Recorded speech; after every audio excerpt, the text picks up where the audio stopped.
What's going on YouTube? RoboKast Gaming here. In this video, I'm going to be teaching you guys how to go from this to this in just a few minutes. So I hope you guys enjoy the video. If you do enjoy it anytime, feel free to like and subscribe, and let's go ahead and get started. Okay, so the first thing that I'm going to start out this video with is showing you guys the layout of the Washington map. Now, I'm sure many of you guys already know the layout of the Washington map, but this is kind of just like a reminder, and this will be important in a few minutes. So, what you see on the screen is a basic layout of the Washington map. Obviously, nothing's labeled here, but this is basically the same exact thing that you have in-game.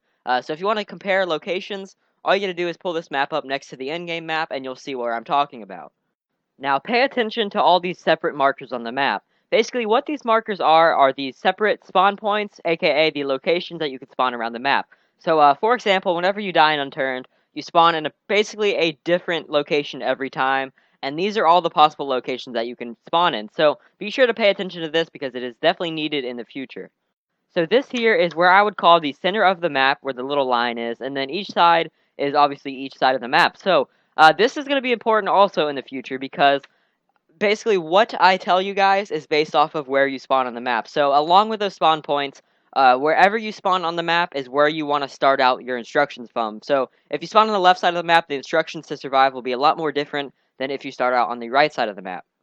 So now that you know all this basic information, I'm going to start out the video by telling you guys what to do if you spawn on the left side of the map. Okay, so let's say you just spawn over here on the left side of the map, for example, where I am right now. So, the first thing most people would like to do is go to Seattle, get looted, and then they're good, yeah, everybody's safe.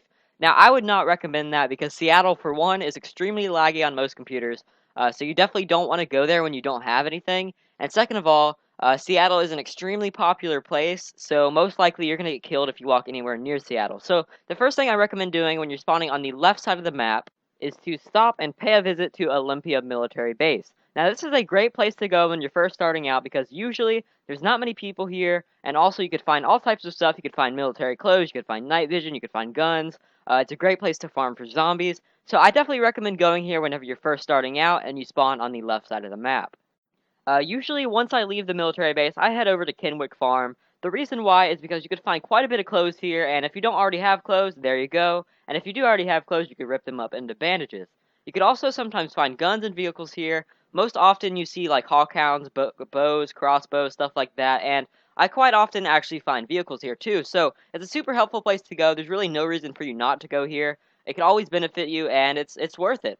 Once I leave the farm, I usually head down to Heritage Valley because you could find quite a few useful things here. You could find materials, you could find gas cans, weapons, you could find blowtorches, you could find car jacks, you could find basically anything you could ever imagine here. So this is definitely a great place to go to get some starter materials. You could even find some like advanced materials that you're going to need in the future, but a lot of the stuff you find here is worth keeping, so I recommend heading here.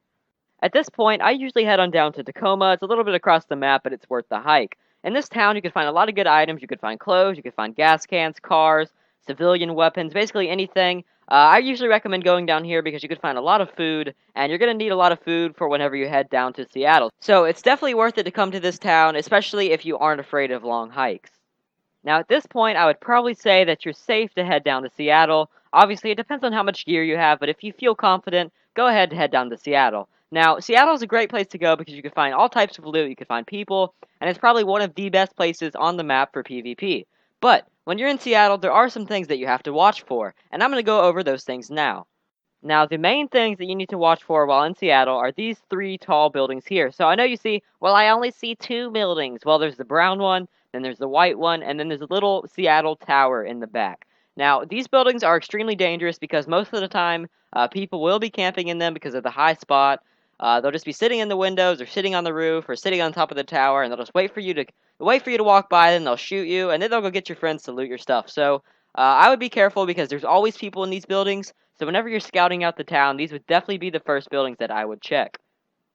Okay, so the next things that you need to pay attention to while you're in Seattle is the crane and the bridge. Now, the crane is definitely the more popular of the two spots, but you definitely need to watch out for it. Since the crane is another tall building, people do tend to go there and snipe you, so basically just watch all tall buildings in the town. And the same thing goes for the bridge. There is some loot that spawns on the bridge, so people are going to be watching it. If you do enter the bridge, I recommend entering it from the side of the bridge that you see in the picture, like in the far end, where the road connects to the bridge.